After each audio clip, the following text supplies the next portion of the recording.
મહારાષ્ટ્રના પાલઘર જિલ્લામાં વડાપ્રધાનના પ્રવાસને લઈને મહારાષ્ટ્ર સરકારે ટ્રાફિક એડવાઇઝરી જાહેર કરી હતી, જેમાં 2 દિવસ માટે ગુજરાતમાંથી મહારાષ્ટ્ર તરફ આવતા ભારે વાહનોને પ્રવેશબંધી કરી હતી, જેને લઈને અમદાવાદથી મહારાષ્ટ્ર જતા ભારે વાહનો હાઈવે ઉપર ટ્રાફિક જામમાં ફસાયા હતા, તેમજ નાના વાહનો અને મુસાફરો પણ ફસાયા હતા। આજરોજ પાલઘર ખાતે માન્ય પ્રધાનમંત્રીશ્રીના પ્રોગ્રામ અંતર્ગત જે હાઈવે પર જે મોટા હેવી વ્હીકલ્સ છે એ લોકો માટે પ્રતિબંધ મૂકવામાં આવેલ છે, જેના કારણે વલસાડ જિલ્લા પોલીસ દ્વારા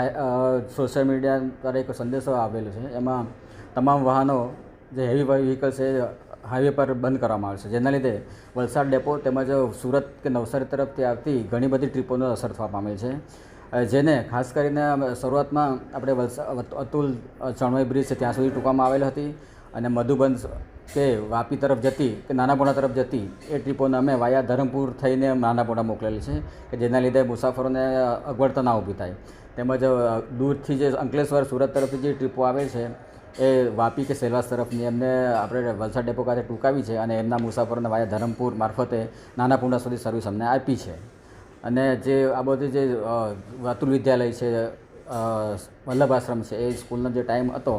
એ લોકોને છોકરાઓને થોડી તકલીફ પડવા પામી છે, પણ એ લોકોને મારા દ્વારા અગાઉથી સ્કૂલના મેનેજમેન્ટે કોલ દ્વારા જાણ કરવામાં આવેલ હતી, જેના લીધે એ લોકો દ્વારા પર્સનલ વ્યવસ્થા કરી પોતપોતાના બાળકોને એ લોકો પોતાના ઘરે લઈ ગયેલા હતા।